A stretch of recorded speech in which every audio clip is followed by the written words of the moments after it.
Hi everyone, this is Jamie with Gettin' Crafty Stampin'. We're going to create a really simple snowy tree scene inspired by a recent trip I had to Big Bear Lake, California.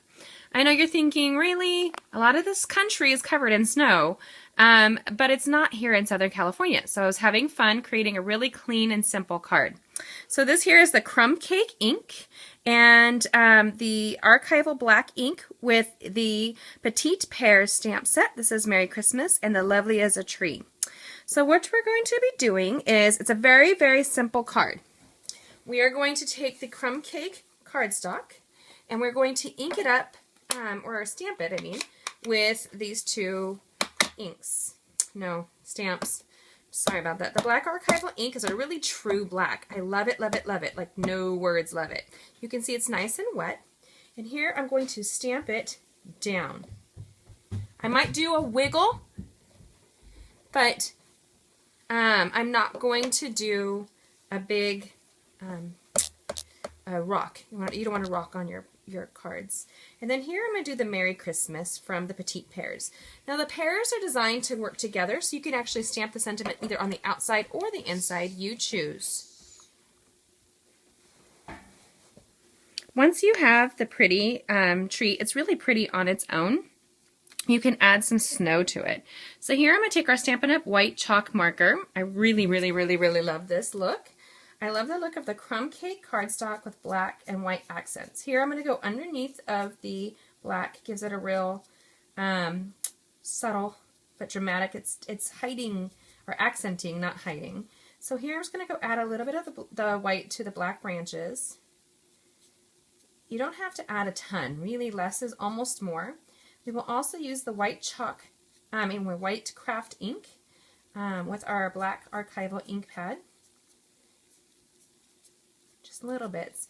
In Big Bear, that was that great snow we've had so far. It's not much to people back east, but for us, we've been in a little bit of a drought, which happens in California all the time.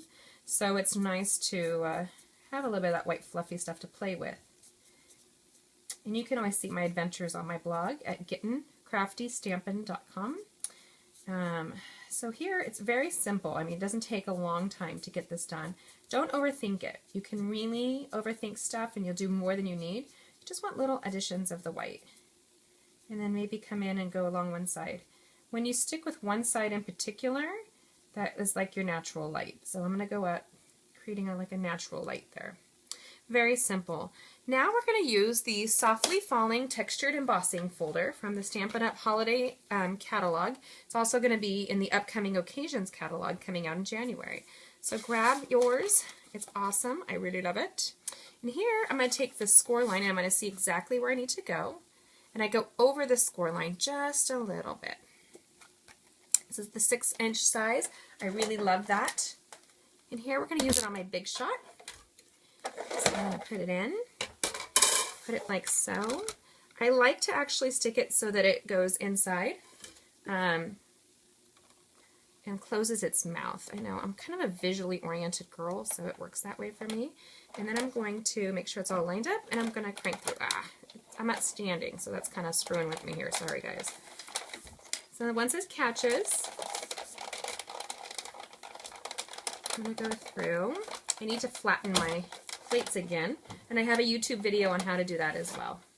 Then it comes out and it's super cute, right? Super easy.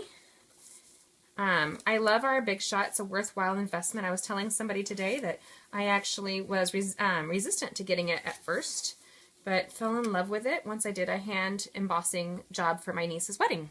So here's the white craft ink in one of our sponge daubers. I'm going to go in and just pat, usually the corners, and I'm going to do a circular motion. That's actually just going to pick up that falling snow. It's really pretty even without it. But snow falls and it has like these little drifts. So when you kind of go in a circle, it gives you that natural look. And you're going to want to go off too. So you're going to come in, and then this here it's less on the on one side of this Softly Falling embossing folder. And I'm going to frost my card. Do you remember that movie, How to Lose a Guy in 10 Days or 10 Dates, whatever that movie was with Matthew McConaughey and Kate Hudson? It's one of my favorite movies. So we're going to frost ourselves. It's a line from that movie. So go ahead and frost your tree, frost your snow, Super cute, super fun, and easy to do. Now, I'm going to take our rhinestones. We have our adhesive-backed jewel rhinestones. I love them to no end. They're high quality, higher than you might get at a craft store. I'm going to take my paper snips, and I'm going to go and add some of the smaller pieces here. I'm going to go underneath, pick it up, and I'll add it. You can color these with a permanent marker here, and you can see what it'll do. It becomes like colored jewels. We can do that on this one. This one here, I just did clear. It's kind of pretty. Let's see if I can get the one that's already down. I generally won't color it once it's down, but I thought it'd be kind of fun to add these little colored jewels to my card.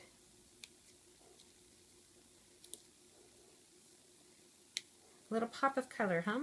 It's pretty either way. Really, you'll find people have different tastes on how they'll decorate. And I'm going to do our medium one to create like the top star or top ornament.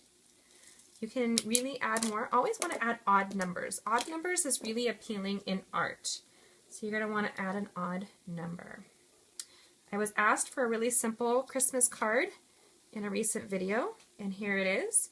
You have a couple of options. With the petite pears, you could stamp the sentiment on the inside and outside that coordinate. This one has a New Year's second half to it, which is really great. So you have two options here, both really, really pretty, easy and elegant.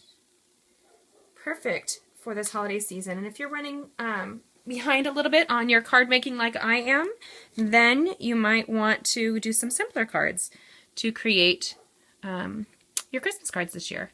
I hope you enjoy it. And remember, you can follow me on my blog where I have classes in person or to go at gettingcraftystampin.com. Thanks for coming by. Have a good one. Bye.